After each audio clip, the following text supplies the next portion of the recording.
Hello my dear future blast. तो कैसे हैं आप? आज हम डिस्कस करने वाले हैं कुछ एमसीक्यूज क्वेश्चन जो कि होंगे electric charge and field class 12 physics का। ठीक है, सो सबसे पहले हमारे पास जो क्वेश्चन आता है, if the size of the charge body are very small as compare to the distance between the treat them as. अगर दो हमारे पास बॉडीज हैं और उन दोनों के बीच में जो चार्ज डिस्टेंस है, मान लो एक यहाँ पे एक बॉडी है रखी हुई, एक बॉडी यहाँ पे हम रख देते हैं और इनके बीच में जो डिस्टेंस है बहुत ही ज्यादा है। ठीक है ना, ये आर जो इनके बीच का डिस्टेंस है बहुत फार डिस्टेंस पर अगर ये दोनों चार्ज बॉडी रखी हुई है, मान लो स्टैटिक फॉर्म में है ए और बी, तो हम इस बॉडी को इस ऐसी कंडीशंस में हम चार्ज को क्या मानते हैं? क्वेश्चन ये है आपका। ठीक है, सो ऐसी कंडीशन में बच्चों चार्ज को क्या कहा जाएगा? Zero charge, no, point charge, yes. दिखता है कि बॉडी से ज्यादा डिस्टेंस पे, मतलब जो बॉडी का साइज है उसके कंपेयर पे जो डिस्टेंस है बहुत ज्यादा है बच्चों, तो ऐसी कंडीशन में हम बॉडी को बोलते हैं, उस चार्ज को हम तब कहते हैं एज अ पॉइंट चार्ज। तो राइट ऑप्शन क्या जाएगा इसका? Point charge. सेकंड है द फोर्स पर unit charge is known as. Force पर unit charge means E is equal to, हम फॉर्म लिखते हैं बच्चों F अपॉन Q लिखते हैं, तो फोर्स पर unit charge is known as electric field. So right answer is electric field. ठीक है, स्टेट ट्रू और false the total charge of the isolated system is not conserved. False, किसी भी isolated system का टोटल चार्ज हमेशा बेटा conserve रहता है, इसलिए कैसा होगा? फॉल्स स्टेटमेंट है। What is the dielectric constant of a metal? किसी भी मेटल्स के लिए डाइलेक्ट्रिक कांस्टेंट हमेशा इन्फिनिटी होता है बच्चों। क्या होता है? इन्फिनिटी। तो राइट आंसर इज इन्फिनिटी।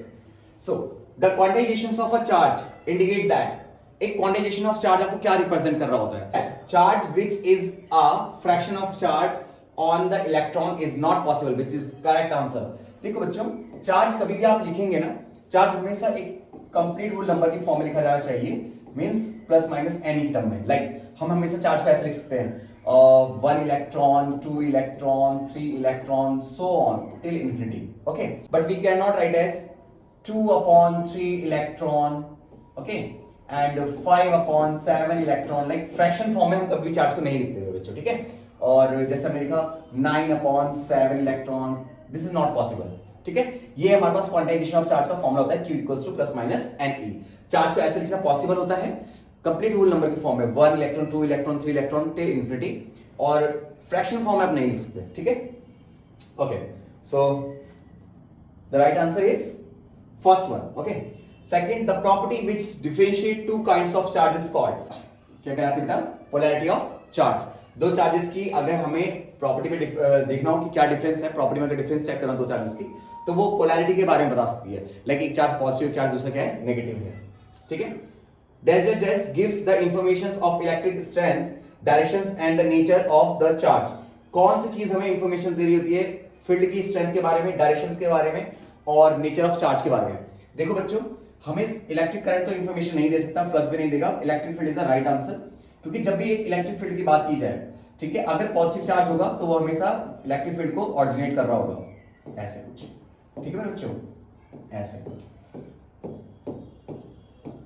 इस तरह से। सो इलेक्ट्रिक फील्ड जो होती है वो हमें करेक्ट इंफॉर्मेशन दे रही होती है अबाउट द इलेक्ट्रिक फील्ड की स्ट्रेंथ के बारे में, डायरेक्शंस के बारे में and the nature of the charges के बारे में। Now the next question is, this is given by which law? ये फॉर्मूला आप जो देख रहे हैं, ये फॉर्मूला किस लॉ के थ्रू दिया गया है? Faraday's law? नहीं। Newton's law? Wrong. Third law is Coulomb's law. We know that the electrostatic force F is equals to 1 upon 4 pi epsilon naught dot Q1 Q2 upon R square. So this is the right answer.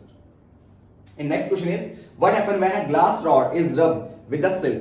हमें पता है कि अगर हम rubbing करेंगे क्या होता है बेटा? चार्ज इंड्यूस हो जाता है। उस इंड्यूस चार्ज को हम क्या कहेंगे इस कंडीशंस में? कि गेन ऑफ प्रोटॉन्स हुए from silk, gain of electron हुए हैं। गेन ऑफ इलेक्ट्रॉन नहीं होता क्योंकि पॉजिटिव पार्ट हमारे यहाँ पे इंड्यूस होता है, तो हम लिखेंगे gain proton from silk. It is the right answer. The answer is also mention here. Okay, so I hope you understand. ये फर्स्ट चैप्टर के थे, या नेक्स्ट वीडियो में हम डिस्कस करेंगे सेकंड चैप्टर के। Please do like, share and subscribe. Thank you so much for watching.